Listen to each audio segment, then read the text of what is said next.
This is The Lone Man on the Ridge, Episode 9, A Costly Trade. It was approaching noon, but the sky already had a flat, washed-out gray tone to it. Jack kept the truck rolling north at a careful pace. He was not in a hurry. Every mile, he took his time scanning the sides of the road, the tree lines, and the overpasses ahead. He wanted to see trouble before trouble saw him. Every so often, he flipped on the small ham radio mounted on the dash and slowly scanned through the frequencies. Nothing but static and the occasional ghost of a voice. The road told its own quiet story. Abandoned cars sat scattered along the shoulder. He had to maneuver around a couple of them that had been left in the middle of the lanes. Twice he passed military Humvees parked together like they'd been left in a hurry.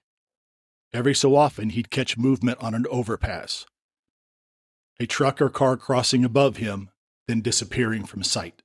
He also noticed several exits where vehicles had been deliberately parked at the bottom of the ramps, completely blocking the path. Further ahead, Jack slowed down and eased the truck around an overturned and looted armored car. The Brinks logo was still visible on the side, faded but unmistakable. The vehicle was riddled with bullet holes, and the heavy back doors had been violently blown open, probably with explosives or cutting torches. A few coins still lay scattered on the pavement and in the grass. Whatever had been inside the armored car was long gone. Jack glanced down at his fuel gauge, just over half of a tank. Almost 6 weeks, he muttered to Mr. Rogers. 6 weeks since the lights went out, and this is what we've become. Several minutes later, up ahead in the same lane, Jack spotted a heavily loaded down minivan crawling along, struggling under the weight of its cargo. The roof was piled high with bags, boxes, and what looked like furniture tied down with rope and bungee cords. It looked like a modern-day Beverly Hillbillies rig. As Jack caught up and pulled alongside them, he could see a man behind the wheel, a woman in the passenger seat, and at least 4 kids crammed in the back surrounded by their belongings. When the kids spotted Mr. Rogers sitting in the passenger seat, they got excited. Jack couldn't read lips, but it was easy to make out. "Look, a dog!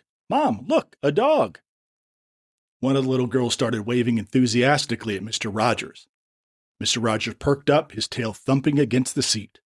Jack even caught himself smiling, until he locked eyes with the dad behind the wheel. The man gave a long, cold, nervous stare. Their eyes locked for several long seconds. Jack did not wave. He did not smile back. He simply pressed down on the accelerator and pulled ahead, watching the overloaded minivan shrink into his rearview mirror. "Everybody's running somewhere," Jack said quietly. "Question is, are any of us actually running to something?" Not long after that, Jack saw the Johnson City exit coming up and decided to take it. He knew this area well enough before things fell apart. Less than 1 mile west off one of the main exits sat a Walmart and Lowe's. He figured it was worth a quick look. As he approached, the sight hit him hard. The Lowe's was completely burnt to the ground, nothing but a blackened skeleton of twisted metal and collapsed roofing. The Walmart parking lot looked like something straight out of a Mad Max movie. School buses and semi-trailers had been arranged into a crude, makeshift barricaded wall. A few armed figures patrolled the top of the barricade. Jack slowed down, staring for a long moment. Part of him was curious, but he wasn't stupid. He whipped a quick U-turn and got back on the road, heading away from the superstores. He knew of another spot nearby, the Roadrunner Market off Twin Oaks Road. It was one of those classic gas station convenience stores that law enforcement used to call a stop and rob back in the day. Small, isolated, and usually easy pickings. Jack took the turn onto Twin Oaks and approached carefully. He drove a full, slow loop around the entire building first, eyes scanning every corner, every window, and every shadow. He detected no movement. No vehicles parked out front, and the pumps were dark and useless as expected. Satisfied for the moment, he pulled around the back of the building and parked the truck out of sight from the main road. He killed the engine and sat there for a minute listening. Mr. Rogers suddenly perked up, ears forward and alert. A low, deep growl started rumbling in his chest as he stared intently at the back door. "Easy, boy. Jack said quietly, placing a hand on the dog's shoulder. Easy. Let's see what we've got here. Jack quietly opened the truck door and stepped out, keeping his eyes locked on the rear entrance of the store. Mr. Rogers hopped out right behind him, still growling low and steady.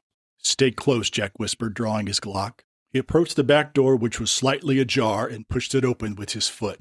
He took a quick look around the back room himself, just long enough to see 2 sleeping bags on the floor and a small cinder block fire ring with empty cans and wrappers scattered around. Somebody's definitely been staying here, he muttered. Jack stepped back and looked down at Mr. Rogers. Search.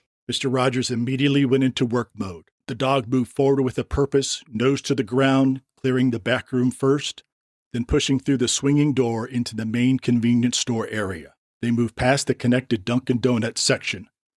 The display cases were completely empty. After several tense minutes, Mr. Rogers circled back to Jack and gave him an all-clear signal. Jack lowered his pistol slightly. All right, the place is empty for now, but somebody's been living here, and they haven't been gone very long. That's when Mr. Rogers suddenly froze again, ears straight up. A moment later, Jack heard the sound of a vehicle pulling up front. Jack stepped back into the shadows of the store aisle, keeping Mr. Rogers tight beside him. He stayed low and quiet and watching through a gap in the shelves as 2 people got out of the old, beat-up SUV. A man and woman, both in their mid-30s, walked towards the front. Jack noticed immediately they were not visibly armed. But when they stepped inside, the woman's hand moved quickly towards her jacket pocket. Jack then stepped out of the shadows. The man's eyes locked onto Jack. Who the hell are you? Jack calmly answered. I was getting ready to ask you the same thing. And ma'am, I'd appreciate it if you take your hand out of that pocket real slow.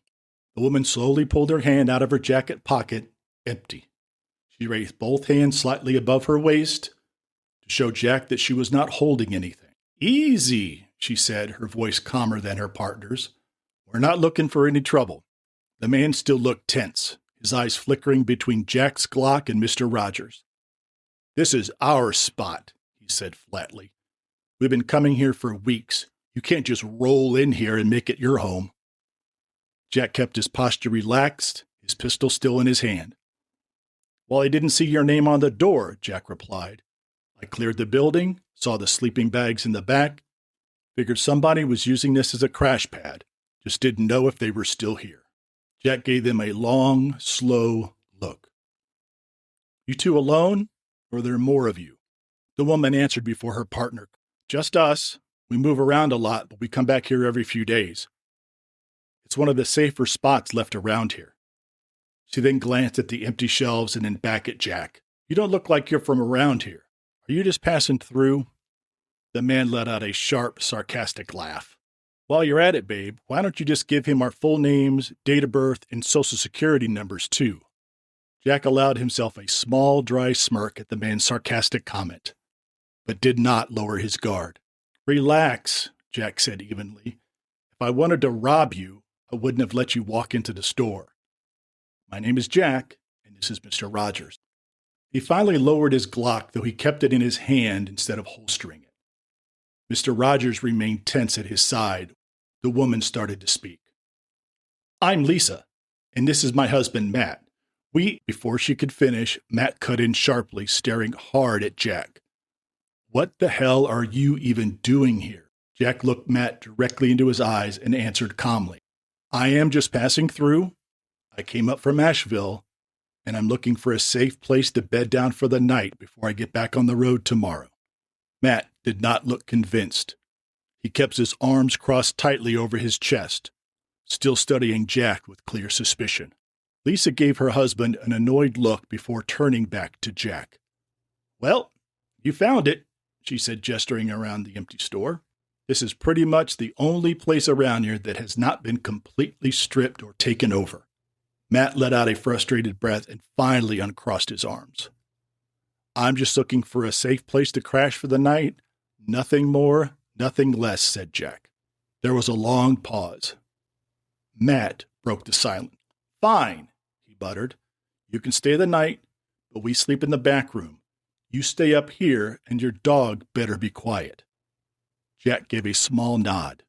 I'll take the old Dunkin' Donuts storeroom. That'll keep us out of your way. He paused for a moment, then added, I've got 3 live chickens in the back of my truck. I'll cook breakfast for all of us in the morning. Will that work for a trade? Lisa's eyes widened slightly, clearly surprised. A small smile even broke across her face. Matt looked skeptical at first, but the mention of fresh meat and eggs seemed to do the trick. Chickens? He looked at Lisa, then looked back at Jack. Yeah, that'll work, he finally said, his tone still guarded but noticeably less hostile. Lisa nodded in agreement. Breakfast sounds real good right about now. Jack interrupted. Chickens, eggs. Eggs only. No meat. We're not killing the chickens. Eggs only. With the agreement made, the tension in the store finally started to ease a bit. Jack went outside and brought in all 3 of his chickens, placing them in a large plastic tub he found behind the counter so they wouldn't wander off during the night. Mr. Rogers stayed close, keeping an eye on the 2 strangers. While Lisa started a small, controlled fire in the cinder block ring in the back room, Matt stayed mostly quiet, clearly not thrilled about sharing his spot. After the fire was going, Lisa sat down near the flames and looked over at Jack. So you come up from Asheville, huh? Matt, sitting against the wall cleaning his fingernails with a pocket knife, muttered just loud enough to be heard. Yeah, not many people are stupid enough to travel these days unless they're running from something. He looked up at Jack with a sharp stare. What are you running from, Jack? Jack stared back for a long moment, his expression calm but firm. I don't want to be rude or a bad house guest, but the reason I left Asheville really isn't any of your business. If you're asking whether I'm some axe murderer or escapee from state prison, the answer is no. Lisa gave a small nod, accepting Jack's boundary. Fair enough, she said softly. She poked at the fire with a stick for a long moment before looking back up at him. So what's it like out there, she said. You came up Asheville on Route 23? What did you see on the road? Jack thought about it for a second, then answered carefully. It's getting bad. I passed an armored car that got shot all to hell, was flipped over, doors blown open, coins scattered all over the highway. I saw a family of 6 crammed into a minivan with everything they owned strapped to the roof. He paused, then asked, How bad has it gotten here in Johnson City? Is it really that bad? Matt let out a bitter laugh. Bad, he said. It's falling apart. National Guard pulled out 2 weeks ago. Now it's whoever's got the most guns that runs this town. Lisa glanced at her husband, then added, There's a group calling themselves the Iron Hands. They've taken over the Walmart. You don't go near there unless you're one of them. Jack nodded slowly, taking in the information about the Iron Hands. Sounds like things are getting organized around here. That's never a good sign. He looked back and forth between Lisa and Matt. So what about your house? Why are you 2 at home? The question landed heavily. Lisa looked down at the fire for a moment. Matt's jaw tightened. Lisa finally spoke, her voice quieter than before. We were, up until about 3 weeks ago. A group of 8 or 9 vagrants showed up one night, armed and aggressive. They told us we had 20 minutes to get out of there or they would burn the place down with us inside. The house is theirs now, so now they're squatting in our home, eating our food, sleeping in our beds, and we're sleeping on the floor of an abandoned gas station. Matt stared into the fire, his face hard. That's why we don't stay in one place too long anymore, he added coldly. Trust is expensive these days. Jack leaned forward slightly, his brow furrowed. What about food? What about gas? You're telling me everything's gone? Lisa shook her head. Gas stations have been dry for weeks. A few places that still had some fuel or propane, the Iron Hands got to them first. They control most of the major supply points around here. If anyone finds gas or a stash of food, word gets back to them fast. Matt let out a low, humorous chuckle. They've got that Walmart up the way turned into their own little fortress.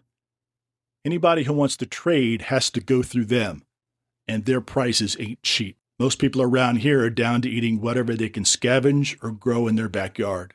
Lisa looked directly at Jack, her expression serious. That's why seeing these chickens in your truck damn near made my jaw drop. Fresh eggs and meat are almost unheard of anymore. Jack sat quietly for a moment, letting everything he was just told sink in. The picture they painted was not pretty. He finally looked up at them. Sounds like the Iron Hands pretty much run things around here, he said. You two planning to stay in the area? Or are you thinking about moving on? Matt shrugged, his tone carrying that sharp edge. We're surviving. That's the plan, one day at a time. Lisa was quieter for a moment, staring into the small fire. Most people around here are either holed up or constantly moving now, she said. The ones that stayed in their houses are starting to run out of food. The ones on the road, she just shook her head. They're getting more dangerous every week. She looked at Jack. What about you? You said you're heading north. You got a destination in mind or just driving around until something feels right? Before Jack could answer, Matt cut in. Speaking of heading north, you have any gas in that truck of yours you can spare? Maybe 5 gallons? Jack looked at both of them for a long moment, his expression hardening. I'm not giving away gas, he said. I've got about 15 gallons left in the tank, and that's it. And that's supposed to get me a couple hundred more miles. So whatever you're thinking about trading, and it is going to be a trade, it better be a damn good offer. The mood in the room shifted immediately. Matt's eyes narrowed. Lisa's hopeful expression faded. Jack continued, his voice low and serious. 5 gallons right now is a lot to me. That's about 100 miles or so. So if you want me to give that up, you're going to have to make it worth my while. Lisa glanced at Matt, then back at Jack. We can give you detailed routes, she said. Not just avoid this road. We can tell you exactly where the Iron Hands have people posted, what times they move, and which back roads you can take to completely avoid them. We've been running these roads for weeks. Matt leaned forward, his voice dropping. We can also tell you where there's a guy about 40 miles north of here who's still got a working fuel pump hidden behind his barn, if you know how to talk to him. Jack sat back, studying both of them very carefully, his face unreadable. He did not answer right away. Jack continued to sit quiet, doing the math in his head. 15 gallons at roughly 20 miles per gallon, that gas was his lifeline. He finally broke the silence. Again, 15 gallons gets me about 300 miles, he said. That's everything I've got to work with. So I'll be straight up. I'm not giving you 5 gallons. That's way too much. Matt's face tightened, but before he could speak, Jack continued. I'll give you 2 gallons, that's all. In exchange, I want to know everything that you know about the roads going north. Every checkpoint, every patrol route, every safe place to stop, and everything you know about this guy with the hidden fuel pump. Jack looked back and forth between them, his expression hard. 2 gallons is my final offer. Take it or leave it. After a few tense seconds, he finally spoke. 3, he countered. Give us 3 gallons and we've got a deal. Jack met Matt's gaze for a long moment, weighing the offer. Jack continued to hold Matt's stare for about 15 seconds, then gave a single nod. 3 gallons, he said. We'll do it in the morning before I leave. Matt gave a satisfied grunt and leaned back against the wall. Lisa looked visibly relieved that the tension had finally broken. Jack stood up and stretched his back. All right, he said. I'm going to go unload some of my gear from the truck and bring it inside. I'm not comfortable leaving everything out there overnight. Lisa nodded. Smart move. We'll keep the fire on low. Jack looked down at Mr. Rogers. Come on, boy. Jack grabbed his flashlight and headed towards the back door with Mr. Rogers following close behind. Jack sat down the last tub and straightened up. That's when his eyes dropped to Matt's feet. The man was wearing a pair of high-end tactical boots. Black, barely broken in, with clean, aggressive tread. They looked expensive. They looked new. Jack felt ice run down his spine. How the hell did I miss that? He cursed himself. These are not the boots of a man who's been bouncing between gas stations and sleeping on dirty floors for weeks. Not even close. His mind raced back to the conversation. He clearly told them too much. That he came from Asheville, he had chickens, he still had gas, and that he was heading north. He had given these 2 complete strangers way too much information, and now he was stuck here with them for the night. Jack slowly looked back at Matt and Lisa sitting by the fire. They were both watching him. And for the first time since they walked through that door, Jack realized he might have walked into something he shouldn't have. This has been The Lone Man on the Ridge, Episode 9, A Costly Trade.